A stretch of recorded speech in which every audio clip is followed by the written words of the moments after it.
Welcome to the 2024 Phish Studies Conference Video Archive. The Mockingbird Foundation is thrilled and proud to present this groundbreaking video series on our YouTube channel.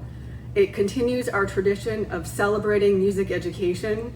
Since 1996, we have been an all-volunteer nonprofit organization dedicated to broadening access to educational opportunities for youth in music and the musical arts. Please visit mbird.org to donate today.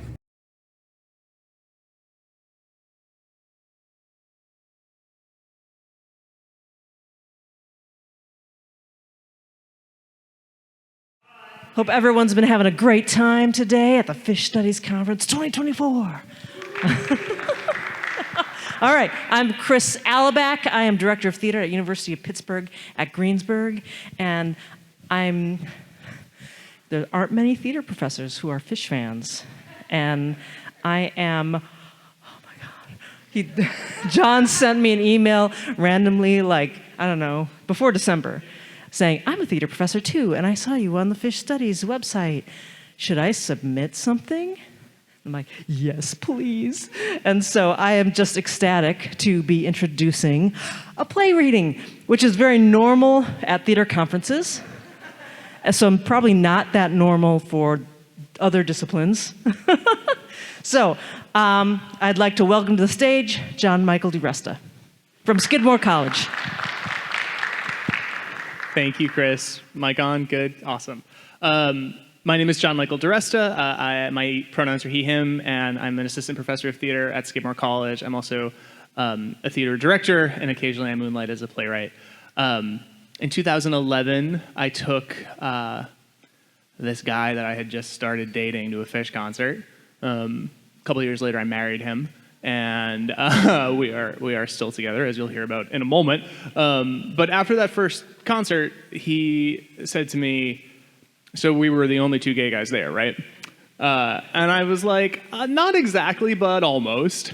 And he said, only you, who grounds his entire life in queer liberation and AIDS advocacy, would build his entire personality around the straightest band he could find. And I sort of nodded and was like, yes, true. And then he said, you should write about that. So I did. And I wrote this sort of short meditation play and was pretty, interested in it and happy with it, and finished it and thought, wow, I wrote a play about what it means to come to terms with your identity as a queer person at Phish concerts. That'll never get produced.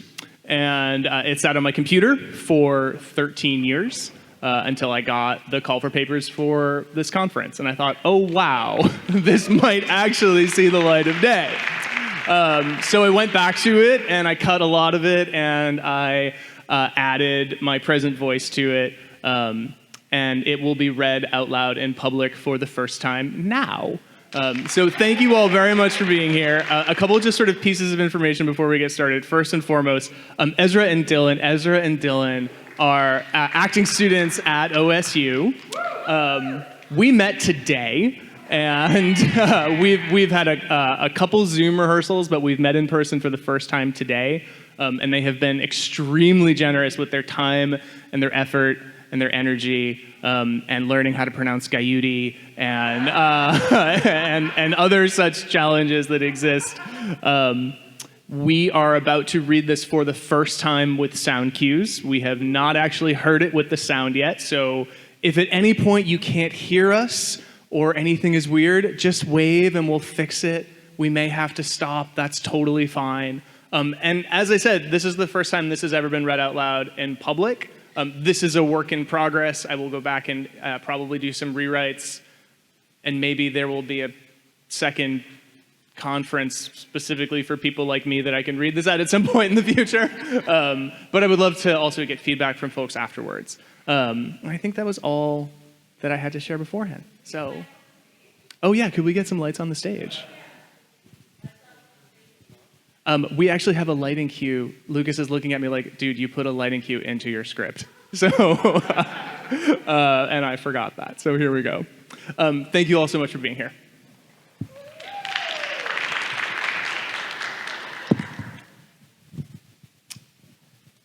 Nothing I see can be taken from me.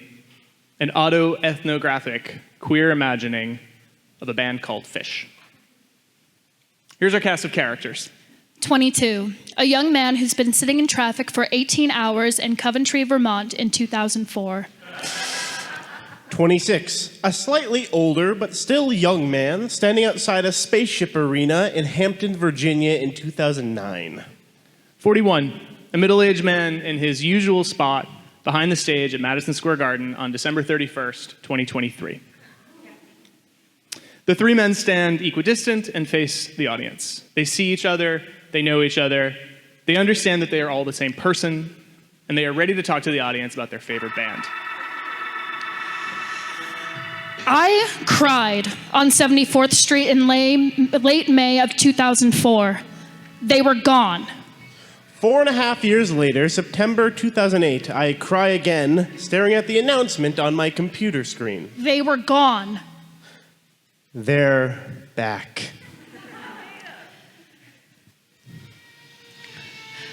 The first text message came mid-afternoon. Check your email, from Patrick, a new friend brought to me because we both liked boys and the same band. 3 weeks earlier, we had not quite sex while listening to Gaiuti, but he was still deeply closeted, so I couldn't tell anyone. Patrick was bad news. I hoped he was texting me to say he missed me. He wasn't. Phish is retiring, the message read. I assumed it was some weird joke and wondered if his toned physique was worth the games he played. The phone vibrated again in my pocket. Texting was still relatively new in 2004. The short buzzes of text soon turned into long buzzes of phone calls on my flip phone. The buzzing happened again and again. My phone in my pocket couldn't keep still. So many calls. I got the news while I was in a real estate agent's office signing the lease on my first apartment. I called Adam, my best friend, my straight brother from another mother who'd physically held me up when I fell from dancing too hard during the Piper opener on 12/31/02. I quietly begged him, please tell me this is a joke. No joke. Just a band from Vermont. A band I saw 28 times in concert. A band I'd skipped final exams and birthdays and job interviews for. The only reason I had to dance. I told the real estate agent I had to leave. I ran outside and I wept uncontrollably on 74th Street. Wake up, motherfucker, we're going to Hampton. Adam, again, 4.5 years later on the phone. We texted the night before when the message board started buzzing, when I made a reservation at the La Quinta Inn on Coliseum Road, just in case the rumors were true. I'll see you in Hampton. I want to call Patrick, but I don't. Never call Patrick again. But I start to imagine who I'll meet in Virginia in early March. When Phish plays again, maybe a boy who likes him as much as I do. Maybe I'll meet him in Virginia in March when Phish plays again. I can't stop typing the words. When Phish plays again. When Phish plays again. The tears return. I convince 22 friends to enter the lottery for Hampton tickets, fully prepared to lose every dollar I've saved since graduating to go to these concerts. I think about the friends I've met since Coventry.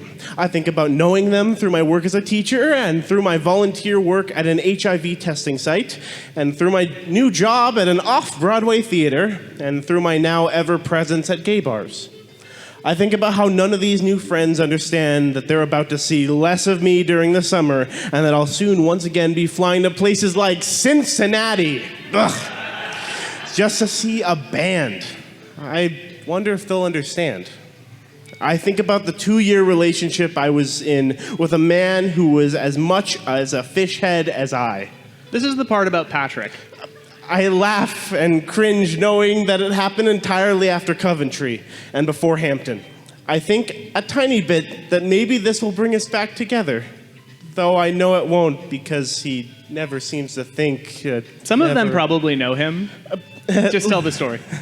Like good 21st century kids in 2004, he found out I liked Phish from my Facebook profile. He was tall and thin, jet black curly hair, eyes that could melt ice, and an only occasional smile that ignited the room. When he sent me a DM that simply read, "Anyone who likes Phish is obviously super cool," I got the kind of dizzy that I hadn't gotten since I finally got my first hairy hood at my 11th show. We dated for 2.5 years. A first relationship for both of us, one that lasted as long as it could. Patrick was the first guy whose hand I held in public. We'd walk down the West Side Highway and listen to the Tweezer from 22803 Nassau Coliseum together. And we'd laugh about how we were both at the show, but across the arena from each other. Having that fury of a jam in my ears reminded me of how good it felt to let loose and to be weird in an arena on Long Island. It made holding his hand feel natural. I cried for an hour on 24th Street. We'll get back to Patrick later. I had graduated from college a week before. I was jobless. I had no idea what to do with my life, but there were shows in Brooklyn coming up, then shows in Saratoga Springs, and then Great Woods, then New Jersey, then Coventry. Life was nebulous, but I was looking forward to the shows. They consumed many of my thoughts. Then it all broke, and I couldn't stop crying. Phish were professional pranksters. I was at the New Year's Eve show when they welcomed Tom Hanks to the stage, who later turned out to not be Tom Hanks at all. Maybe, just maybe, this was a joke. The first stage of grief is denial. 3 months later, they played their last show. No joke, just 18 hours in traffic. Weeping on 74th Street, I think about 11/28/97. My first show at the Worcester Centrum, a crumbling arena that, in my mind, reads like Mecca.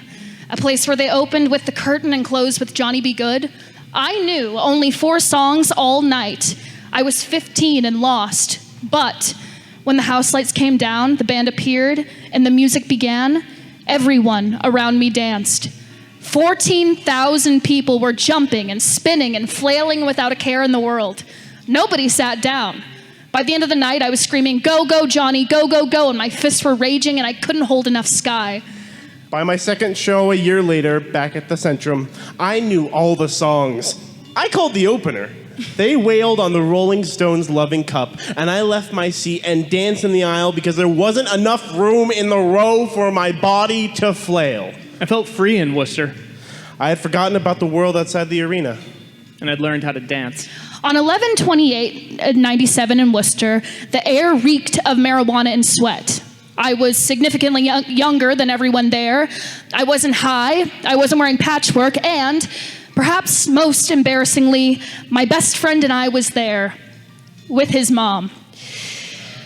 But the massive crowd, still smelling like patchouli, still filled with white guys with dreads, they didn't seem to notice me, even though I was so different. I left the Worcester Centrum high on life and the music I just heard. The trick was to surrender to the dance. On 11/28/97, nothing in my life made sense. I was a 15-year-old gay Catholic in the part of Massachusetts that voted red. I had very few friends, afraid to admit who I was to myself, and therefore unable to share it with other people. I was unbearably lonely. Phish brought me somewhere with silly names like You Enjoy Myself and Fly Famous Mockingbird, and often only dates and locations like 10/31/94 Glens Falls and 8/20/93 Red Rocks. When I felt lonely, which was most days, I put on a Maxell XL2 I'd gotten from a stranger on the internet into the tape deck in my car and go on unnecessarily long drives. The 10-minute trip from school would sometimes take me from the suburbs of Boston all the way to the rural roads of central New Hampshire, if I was grooving hard enough to the Reba from 12/31/95. I hated most everything about myself and my world except their music that I could never, ever, ever shut off. I sometimes wonder if it was the music or the fact that it was mostly dudes in the audience. I mean... At 11 1.0 Phish shows from 1997 to 2000, I learned the joy of being an outsider, of being weird, of the security and revelry and community that can only be found in a village full of people who don't quite fit in anywhere else. And I learned how to dance. A room full of weirdos taught me how to move with abandon to Wolfman's Brother and Tweezer and Possum and Ghost in Hartford, Providence, Mansfield, and Camden when I was a teenager. Phish put madness into my body with their music. The audience gave me a safe space to rage it out through dance. I came out as gay shortly after. I walked into my first gay bar in 2001. It was called Saints, on the corner of 110th and Amsterdam in Manhattan. Dirty wood floors, dark booths, the absolute worst of Britney Spears blasting through tinny speakers. But I'd been there before. Last time I'd been flailing at the top of the lawn to run like an antelope. But it was the same place, and I felt comfortable because the weirdos at the Phish concerts had taught me how to dance. Let me explain. In June and July of 2000, my best friend Dan and I hit the road for a string of shows. I'd grown my hair long, stopped shaving, and bought an entire wardrobe of oversized cargo shorts and lot t-shirts. I wanted to be like the shirtless hippies. I wanted to have sex with the shirtless hippies. Halfway through the first set of the show in Hartford, I left Dan at the front of the lawn where we'd set up our blanket and walked to the top of the sloped grass hill. The people up there had walked far away from the band to have more space and to be unbothered by security. And they were dancing like lunatics, arms flailing, bodies writhing, a physicality somewhere between exorcism and orgasm. It was the purest thing I'd ever seen, and I had to experience it. Soon, I was galloping around the upper lawn, swaying my hands. You've probably seen that guy at shows. I was that guy. When someone looked at me strangely, I stared back and flailed my hands in the air. When a guy in a white baseball cap laughed at me, I skipped circles around him and screamed at him to melt, split open and melt. Everyone who noticed me thought I was spun out on drugs, so I allowed myself to act the lunatic as much as I wanted. Dan and I saw 2 more shows that July in Camden, New Jersey. He saw little of me during both. Poor Dan. He just wanted to hear his favorite band play, then he had to endure my endless self-realizations and self-actualizations for a week on the road. In Camden the next night, we had great seats, but I left Dan during my Mind's Got a Mind of Its Own and made my way back to the very top of the lawn. During its ice, it began to rain. Fittingly, the band segued into bathtub gin. I had a reserved seat under the cover of the amphitheater, but I stayed on the lawn and got soaked. As the jam started, suddenly the band had a 5th member, Thunder. I twirled and raged to bathtub gin while still skipping laps across the upper lawn as the band jammed with nature. And then, for the first time in over a year, they played Fluffhead. I danced and skipped and spun on the lawn in Camden, New Jersey with these incredible new friends I'd never know by name. I tossed the clutter and the cobwebs from my mind with every new dance move. By the time I screamed fluffy, fluffy, fluffy, fluffy, I was a new person, unafraid of the world, what the world thought of me as long as I could continue to feel this good. I can only imagine what my eyes and body must have looked like. But Fluff was at my door. Asking me for change. I left Camden infused with the honesty that's allowed me to dance without qualms for the rest of my life. Halfway through the car ride home to New Hampshire, I came out to Dan. I don't cry when I wake up and see the video montage announcing the return. I scream, fuck yes, and thank you, and plot getting tickets and smile. I'm older now, more stable and less reliant upon the mayhem of an arena filled with guitar noodles and thundering bass bombs from a man named Gordo to make me feel free. But I can't wait for tour. I saw 28 shows and never heard them play Funky Bitch. It'll happen. Hershey Park, 2010, show number 42. Nobody will know why you're freaking out so much. I heard Fluffhead once, that time in the rain, 7/3/2000, Camden. There will be another Fluffhead. You'll remember it for the rest of your life. I've got patented dance moves for Tweezer Reprise, and I've been a danger to my neighbors during Piper. There's been tranquility, too. What's the use? The in-law Josie Wales, slave to the traffic light, all transport me not into dance, but to stillness and a clear mind. There was another slave to the traffic light the night I met Patrick. After talking for hours, the quiet intro started, and he looked at me and asked, I'm really not the only one. He grabbed my hand. We dated for over 2 years. It started exactly as 2.0 was ending, so we never really got to see a show together. Patrick was bad news. But he got me somewhere. He got me over the finish line of coming out and being me. But Phish started that race.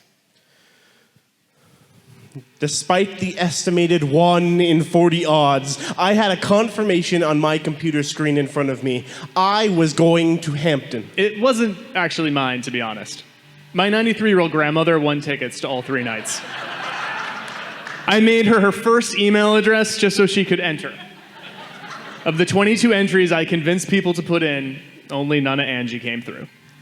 I leave work as soon as I get the email. I step out onto Christopher Street in the West Village and I call Adam. I meant what I said a few weeks ago. I will see you in Hampton. I will actually see you in Hampton. I hang up the phone, and I cue up the chalk dust torture that opened the last Hampton run on 1203. The tears come again, this time unchecked. My cheeks are soaked, and I'm smiling and laughing and so appreciative. I'm going to another Phish show. Things worked out well for me. I teach theater to college students who listen to truly terrible music. But occasionally, I get an indie rocker who's ready for the story of the ghost. I married the most perfect partner I could have dreamt of. He's nothing like Patrick. He doesn't love Phish, but he's been to 5 shows, and he let me play backwards down the number line at our wedding. And I'm fully, completely, totally out, even at shows. I go to gay bars a lot now. I go to some seedy gay clubs now, the kind that gives the Christian right nightmares. I am too old to be going to gay bars, but I still do sometimes. I hate the music. I figured out that you can sing the lyrics to Sand over pretty much any shitty techno groove, and that makes the music a bit more bearable. I finally found the gay bars that play soul and funk and the good kind of disco. I feel really at home there. But on the walk there, it's still Phish on my Discman. On my iPod. On my iPhone. I go to that same bar, Saints, all the time. A couple of years ago, they changed Saint's name to Sweet and cleaned the dirty floors and installed strobe lights. I haven't been there since. I live in Brooklyn now, and I don't go into Manhattan on weekends unless Phish is playing the Garden. I still get scared going into these bars, especially when I'm there alone. What if nobody talks to me? What if people make fun of me for not wearing the same clothes as them? But I find the courage to go because when I was younger, I learned how to be different in a room full of weirdos dancing to a 97 start-stop funk jam. I am fearless at gay clubs now. I dance with abandon and I judge the shitty music loudly. And I hit on hot guys and usually don't go home alone. I learned at the top of the lawn, far away from the band, that being weird isn't just okay. It's fucking awesome. And something else happened up there too during the wild days of 2.0.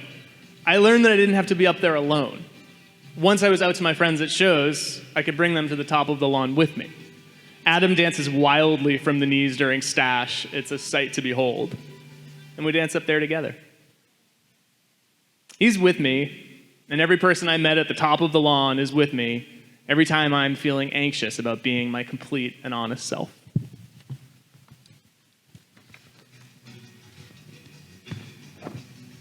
Tonight is New Year's Eve 2023. Every moment I've been working on this script for the last few months, I have cringed. I still love going to shows, but it's been years since I've understood my life anew during Harry Hood or hurt myself from dancing too hard to Carini.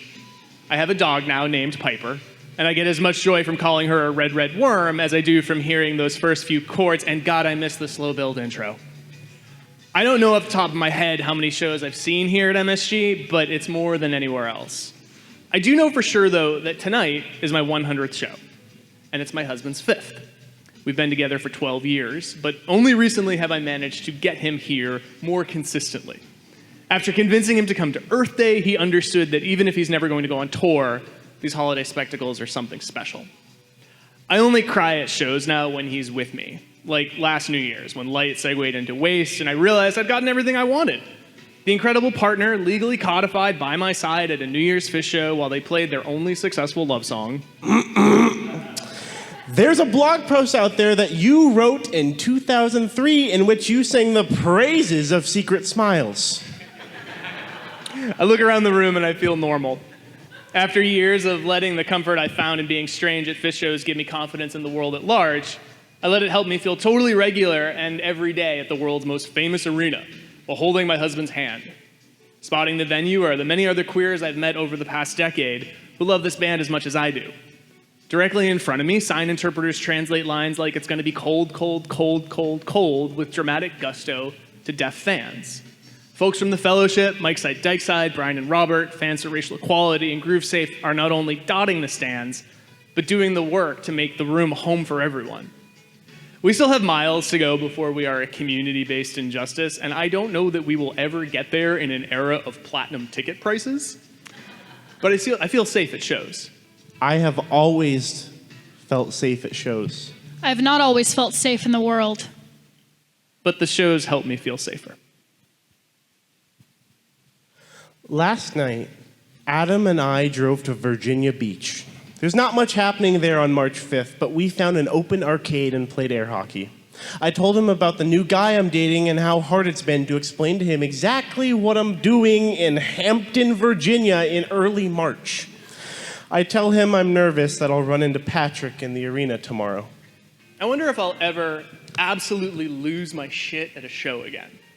I wonder if there's something in 2023 that can bring me back to the utter insanity that I experienced when they opened with Piper in 2002 or Fluffhead in 2009. I wonder if I'll ever lose control of my body again and return to the state of self-assured whimsy I used to experience at the top of the lawn. I wonder how many trips to the chiropractor it would take to undo the damage. Adam and I make a plan for what we're going to do if we run into Patrick. He'll hug me from behind and put his head on my shoulder, and I'll just stare Patrick down and say, "Oh, you remember Adam?" I may not have brought a boyfriend to a Phish show yet, but at least I can pretend openly and honestly it feels great. The folks sitting behind us at MSG keep talking about how they haven't played any Gamehenge songs yet this run, which makes me laugh, because I've just sent an abstract to the Phish Studies conference for a paper on how Trey's songwriting has left the narrative structure of The Man Who Stepped Into Yesterday and is now grounded in decidedly didactic, not plot-driven modalities, which means we will probably never hear Gamehenge in its entirety again. Adam and I talk a bit over skee-ball about what these shows might entail. All new songs, just jamming, or maybe, finally, Gamehenge. I've never really liked Gamehenge. I love the songs, but I'm an English major and that storyline is a mess. But knowing that I'll never see a Gamehenge show, it's just another item on the list of things that hurt. After the first set, the woman behind us grabs my arm and screams, "You two are giving me life." We are not unaccustomed to people going out of their way to awkwardly let us know that they approve of our sexual orientation. We experience it at family functions as much as we experience it at Phish shows. This is how life has settled for me. Sure, I won't burn 1,000 calories tonight dancing too hard to Susie Greenberg that I can't breathe by the end of it. That level of mayhem is behind me. But it got me here. It taught me that there is joy in being authentically yourself, that no matter the social derision that comes with it, it's worth it. It happened at Phish shows first, dancing on the lawn to Ghost. It happened next on the walk to every gay bar I went to in my 20s. In both spaces, I found the courage to be different in order to be free.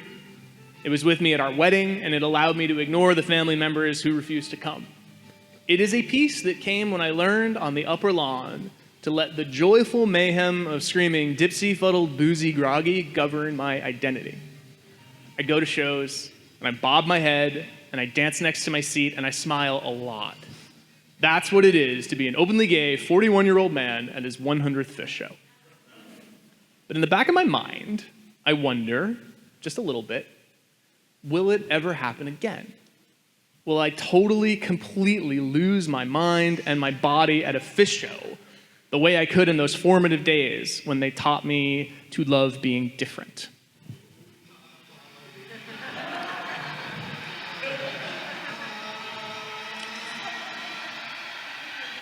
Yes, it will.